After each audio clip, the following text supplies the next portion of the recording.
የጊዜ ጉዞ ወይም ታይም ትራቨል እና የፓራላል ዩኒቨርሶች እንቆቅልሽ። የጊዜ ጉዞ ወይም ታይም ትራቨል የሳይንስ ልቦለድ ወይም ሳይፋይ ጽንሰ ሐሳብ ብቻ ሳይሆን እውነት የሆነበት ዓለም አስቡት። የትይዩ አጽራፍ ዓለማትን ወይም የፓራላል ዩኒቨርስን የተደበቁ ሚስጥሮች መግለጽ የሚችል በጊዜ ውስጥ መዝለልን ወይም ሊፒንግ ኢን ታይም እና በአንድ ጊዜ በአማራጭ እውነታዎችን መድረስ ብንችልስ? ወደ ኦልተርኔት ሪያሊቲዎች መድረስ ብንችልስ? የእንደነዚህ አይነት ጉዞዎች እንድምታ ስለ ህልውና ወይም ኤግዚስታንስ ካለን ግንዛቤ በላይ ጥልቅ ነው። ስለ ዩኒቨርስ ተፈጥሮ ጥያቄዎች የእውነታው ጨርቅ ስፍር ቁጥር ከሌላቸው የጊዜ ሰሌዳዎች ጋር ሊጣመር ይችላል። ማለትም የእውነታው ስፔስ ታይም ፋብሪክ የጊዜ ከበርካታ የጊዜ ሰሌዳዎች ጋር ሊጣመር ይችላል። እያንዳንዱም ይወክላል በውሳኔዎችና በአጋጣሚዎች ክስተቶች የሚወለዱ የተለያዩ መንገዶች። በዚህ አውደ ጽሑፍ ባለብዙ ተቃራኒው ንድፈ ሐሳብ እንደ አስገዳጅ ማዕቀፍ ሆኖ ይወጣል። እኛ የምናደርገው እያንዳንዱ ምርጫ የጊዜ መስመርን ወይም ታይም ላይንን ቅርንጫፍ እንደሚያመነጭ ይጠቁማል። ይህም ውስብስብ መሆኑን ያስከትላል። የተለያዩ ውጤቶች የሚታዩበት የአማራጭ እውነታዎች ወይም ኦልተርኔት ሪያሊቲዎች ድር ወይም ዌብ ማለት ነው። እነዚህን ዕድሎች ስንመረምር ፍልስፍናዊና ስነ ምግባራዊ ቀውሶች ይበዛሉ። ምን እያንዳንዱ ውሳኔ የራሳችንን አዲስ ስሪት ከፈጠረ፣ የራሳችንን አዲስ ሪያሊቲ ከፈጠረ ለግል ማንነት ምን ማለት ይሆን? በተጨማሪም ከእነዚህ ተለዋዋጭ ማንነቶች ወይም ኦልተርኔት ሪያሊቲዎች ጋር የመገናኘት አቅም ጥያቄዎችንም ያስነሳል። ኤጀንሲ እና ነጻ ፈቃድ በጊዜ ጉዞ ወይም ታይም ትራቭል ላይ የተደረገ ሳይንሳዊ ጥያቄ ከቴዎሬቲካል ፊዚክስ አካባቢዎች ተነስቷል። በእነ አነስታይን እና ሃውኪንግ ባሉ ሳይንቲስቶች ብርሃናት ስለ ጊዜ ግንዛቤያችን አስተዋጽኦ ያደርጋሉ። አራተኛ ልኬ ለሌሎች የጊዜ ሰሌዳዎች እንደ ድልድይ ሆነው ሊያገለግሉ የሚችሉ እንደ ወርም ሆልስ ያሉትን ይጠቁማል። ያቀጣጠለው ምናብ ከእውነታው በላይ የሆነውን ነገር በጥቂቱ ፍንጭ በመስጠት የሚያጎላ። እነዚህን ውስብስብ መንገዶች የምንሄድበት መንገድ መፈለግ ይኖርብን ይሆን? ያለፈውን ገልጸን ወይም ዘ ፓስት የሚባለውን ገልጠን ብቻ ሳይሆን የወደፊቱንም ወይም ዘ ፊውቸር እናስረዳለን፣ እንገልጸዋለን። ግንዛቤያችንን ለዘላለም እንለውጣለን። የመኖር ወይም የህልውና ራሱ እና የምንኖርበት ዩኒቨርስ ተፈጥሮን በተመለከተ ሌሎች ምዕተ ዓመታት የጊዜ ጉዞ ወይም ታይም ትራቨል የሰው ልጅ ምናብን የያዘ ነበር። ከኤች ጂ ዌልስ እንደ አውሮፓውያን አቆጣጠር የጊዜ ማሽን ወይም ታይም ማሽን ወደ ዘመናዊ ፊልሞች በጊዜ ሂደት ወይም ታይም ትራቨል የመንቀሳቀስ ሐሳብ ብዙዎችን የሚያስገርም ነው። ግን አንድ እርምጃ ብንወስድስ? የጊዜ ጉዞ በጊዜ ውስጥ የተለያዩ እፍታዎች ብቻ ሳይሆን ሙሉ በሙሉ ለመክፈት የምንችል ሆኖ ቢፈቀድልንስ? ትይዩ ዩኒቨርሶችስ? ቴዎሬቲካል ፊዚክስ እጅግ በጣም ብዙ እድሎችን በዚህ ጉዳይ ላይ ያቀርብልናል። ይህም ለእያንዳንዱ ምርጫ እንደምናደርግ ይጠቁመናል። ኦፕሽን እንዳለን አዲስ ዩኒቨርስ ቅርንጫፎችን በመፍጠር ይህ ጽንሰ ሐሳብ ብዙውን ጊዜ እንደ ሁለገብ ንድፈ ሐሳብ እያንዳንዱ ውሳኔ እንደሚፈጥር ያቀርባል። በእውነታው ላይ ሹካ እርስ በርሱ የተያያዙ በርካታ ዩኒቨርሶች ዓለማትን አስከትሏል። አብሮ መኖር የራሳችን ዕጣ ፈንታ። እስቲ አስቡት፣ ወደ ጊዜ ማሽን ውስጥ ገብታችሁ ያለፈውን ክስተቶች መመስከር፣ ማየት፣ መታዘብ ብቻ ሳይሆን በታሪክ ሂደት ላይ አስተዋጽኦ ማድረግን አስቡት። የተለያዩ የህይወት ምርጫዎች ወይም ላይፍ ኦፖርቹኒቲዎች በማድረግ የራሳችንን ተለዋዋጭ ዓለሞች መስራት እንደማለት ነው። ወሳኝ ታሪካዊ ክስተቶች በዓለም ላይ የነበሩ ማለት ነው። የተለያዩ ውጤት ቢኖራቸውስ ዓለም ለመሆኑ በዛ ሰዓት ምን ትመስላለች? ዳይኖሰር ፈጽሞ ያልጠፋበት ወይም የሰው ዘር ፈጠራ የተከሰተበት ዩኒቨርስ ሊኖር ይችል ይሆን? ከብዙ ዓመታት በፊት ይህ ተንኮለኛ የሚመስል አስተሳሰብ ስለ ማንነትና ስለ ዕጣ ፈንታ ያለንን ግንዛቤ በእጅጉ ይፈታተኗል። በመካከላቸው ያለውን መስመሮች ያደበዝዛል፣ በእውነታና በልቦለድ መካከል። ከዚህም በላይ እንደ ሂዩ ኤቨር ግሪን ያሉ ሳይንቲስቶች ለእንደዚህ አይነቱ ግምቶች ማዕቀፍ ሰጥተዋል። በእነርሱ በብዙ የዓለም ወይም መልቲ ወርልድ ትርጓሜ የኳንተም መካኒክሶችን እንዲያስቡ አድርጓቸዋል።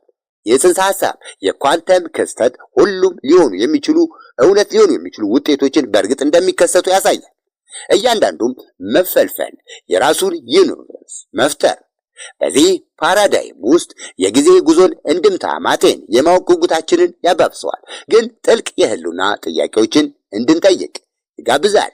የኤግዚስታንስ ጥያቄዎች በተወሰነ የጊዜ መስመር ማለትም በተወሰነ ታይም ላይን ውስጥ ብቻ ተሳፋሪዎች ነን ወይስ በቴፕ ውስጥ ንቁ ተሳታፊዎች ነው የምንሆነው?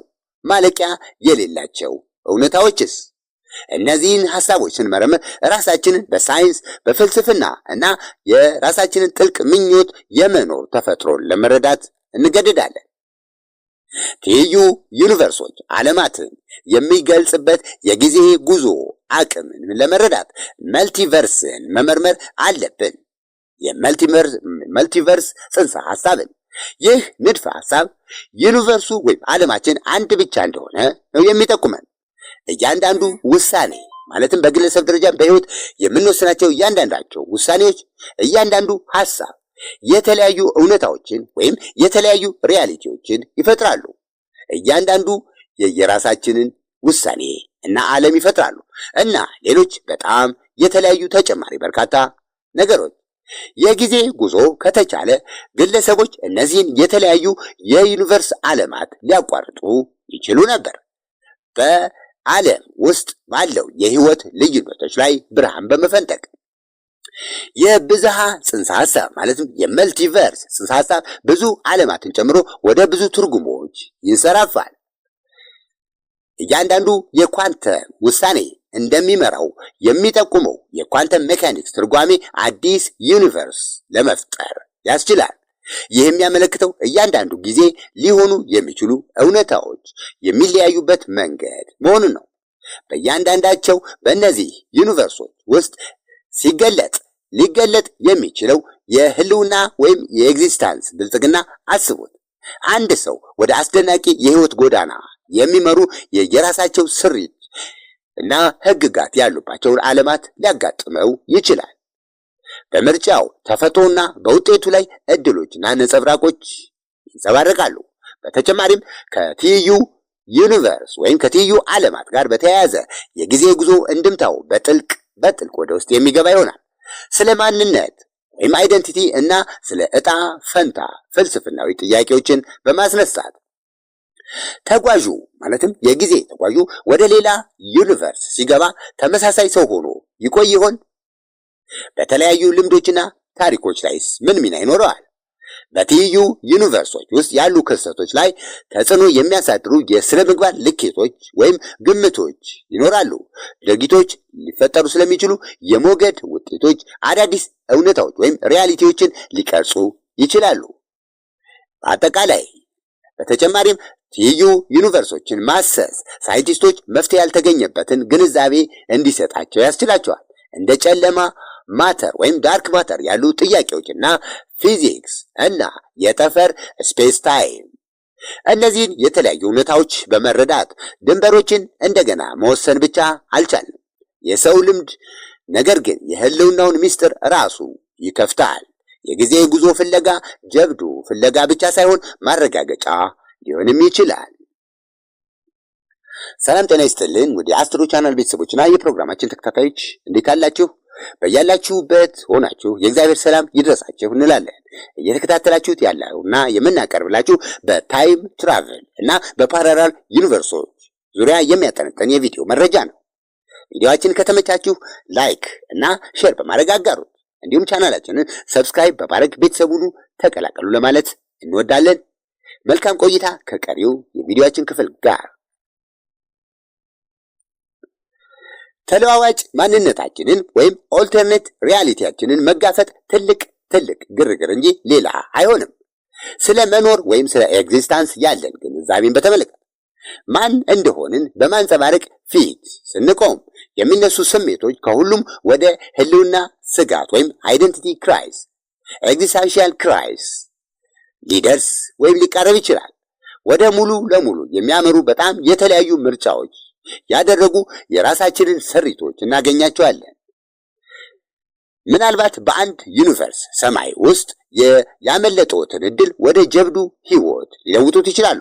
በሌላ በኩል ደግሞ እጣ ፈንታው ውሳኔ ያልተጠበቀ ጉዳት ሊያስከትልበትም ይችላል። እነዚህን ልዩነቶች መገመት ስለ ጸጸት ምንነትና ስለ ተጽዕኖ ጥያቄዎችን የሚያስነሳ ይሆናል። ምርጫ እና ህይወታችንን እንድምታው ከግለሰብ አልፎ ወደ የጋራ ንቃተ ህሊና የሚገባ ጉዳይ ነው። ማህበረሰቦች እውነታቸው አንድ መስመር ብቻ መሆናቸውን ካወቁ እንዴት ይሻሻላሉ? የተራቀቀ የህልውና ንጣፍ ይኖር ይሆን? ትይዩ ዩኒቨርሶችና ዓለማትን መረዳታችን ለግጭት፣ ርህራሄና ለትብብር ይዳርገን ይችላል። እያንዳንዱ እርምጃ ብዙ ውጤቶችን እንደሚያመጣ፣ እያንዳንዱ ውሳኔ ብዙ ኮንሲኩዌንሶች እንዳሉት ከተገነዘብን የበለጠ ንቁ እንሆናለን። በምርጫችን ውስጥ ሩህሩህ ሰፊ ውጤቶቻቸውን እናውቅ ይሆን? በፍልስፍና ይህ ዕውቀት ስለ ዕጣ ፈንታ ያለን ግንዛቤ እንደገና ሊገልጽልን እና የነጻነት ስሜት እንዲሰማን ሁኔታዎችን ሊያመቻችልን ያደርጋል። ሕይወታችን በሄድንባቸው መንገዶች አስቀድሞ ተወስኖ ይሆን? ወይስ እኛ እያንዳንዱ ምርጫችን አዲስ እውነታዎችን ወይም ሪያሊቲዎችን በሚወለዱበት ማለቂያ በሌለው የዕድሎች ስርዓት ውስጥ እንገኝ ይሆን? ይህ ዳሰሳ የሰው ልጅን ወደ ጥልቅ የህልውና ወይም ኤግዚስተንስ ወደ ጥልቅ አድናቆት የሚመራው ሊሆን ይችላል። የህይወት ብልጽግና በግለሰብ ልምዶች ብቻ የማይገለጽ መሆኑን መቀበል፣ ግን ደግሞ ሊሆን በሚችል ገደብ በሌለው አቅም እነዚህን ምስጢሮች ስንፈታ በመጨረሻ ከራሳችን እና ከራሳችን ጋር የበለጠ ግንኙነት መፍጠር እንችላለን። እርስ በርሳችን ከመስመር አተያያችን በላይ የሆነን የመረዳት ፍላጎት በማቀጣጠል ነው። በጊዜ ጉዞ ዙሪያ ያሉ የሥነ ምግባር ችግሮችና ትይዩ ዩኒቨርሶች ማለትም የሞራል ጥያቄዎችና ትይዩ ዩኒቨርስ ጋር ያለው መገናኛ ጥልቅ ፍልስፍናዊ ጥያቄዎችን ያስነሳል። አንድ ጊዜ በእጃችን ውስጥ ጊዜን እና ቦታዎችን ማለትም ታይም ኤንድ ስፔስ የማለፍ ተስፋ ካለን የኛ ኃላፊነት ምርጫዎች በከፍተኛ ሁኔታ ይጨምራሉ። በተለዋጭ እውነታዎች ወይም ኦልተርኔት ሪያሊቲዎች ውስጥ ጣልቃ ምንገባ ከሆነ ያልተጠበቁ ውጤቶችን እናመጣለን። ስፍር ቁጥር በሌላቸው የጊዜ ሰሌዳዎች ወይም ታይም ላይኖች ላይ በማስተጋባት ለምሳሌ ጉዳት የሌለው የሚመስል ድርጊት፣ ለምሳሌ ትንሽ ክስተት እንዳይከሰት መከላከል ወደ አስከፊ ለውጦች ሊያሸጋግረን ይችላል። የተወሰኑ ሰዎች ፈጽሞ የማይገናኙበት ወይም ወሳኝ ግጭቶች በጭራሽ የማይፈጸሙበት ዓለም ሊሆን ይችላል። በተጨማሪም የዚህ አይነት ጣልቃ ገብነት የሞራል እንድምታው ራስን በራስ የማስተዳደር ጥያቄን የሚያስነሳ ይሆናል እና ስምምነትም የሚመለከት በሌላ ዩኒቨርስ ውስጥ ያለውን የሁኔታዎች ሂደት የመቀየር ችሎታ ካለን እኛ ምን እናደርጋለን? ይህንንስ ለማድረግ ግዴታ አይኖርብን ይሆን? ከሌላ ሰው ታማኝነት ይልቅ ለራሳችን ደህንነት ማስቀደም አይኖርብንም?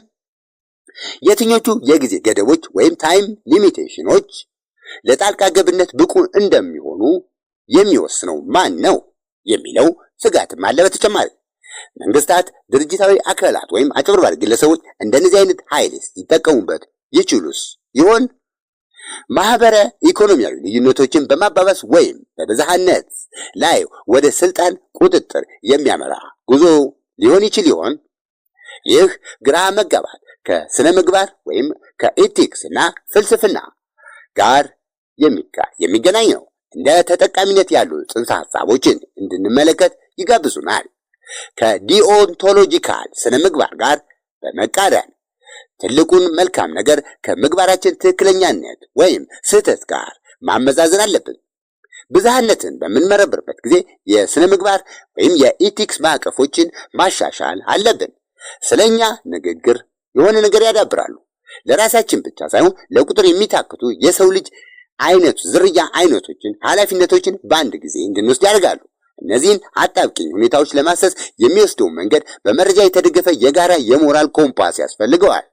በመተሳሰብና በአርቆ አስተዋይነት ሳናውቀው በብዙዎች ላይ ትርምስ ወይም ኬዎስ እንዳንፈጥር በአጋጣሚ አፋፍ ላይ ስንቆም የጊዜ ጉዞ ጽንሰ ሐሳብ ትይዩነትን ወይም ፓራሌሊቲን ያሳያል። የዩኒቨርስ ሁለቱንም ድንቅና አስደናቂ ሆኖ የሚቀጥልበትን ሁኔታ በማሳየት ስነ ምግባራዊ ወይም ኤቲካልና ፍልስፍናን በአንድ ጊዜ እያቀረበ የማይታሰብ የእውቀት በሮችን ይከፍትልናል። ገዳ ብዙ ስለሚያጋጥሙን ፈተናዎች፣ ስለ እውነታው ያለን ግንዛቤ በስፔስ ታይም ፋብሪክ መገለጥ የሚጀምረው ስለዚያ ስናስብ ነው። እያንዳንዱ ምርጫ በሌላ ዩኒቨርስ ውስጥ ተለዋዋጭ መንገድ ሊኖር ይችላል ይለናል። ይህ ጥልቅ መገለጥ በተግባራችን እንድምታ ላይ እንድናሰላስል ያስገድደናል።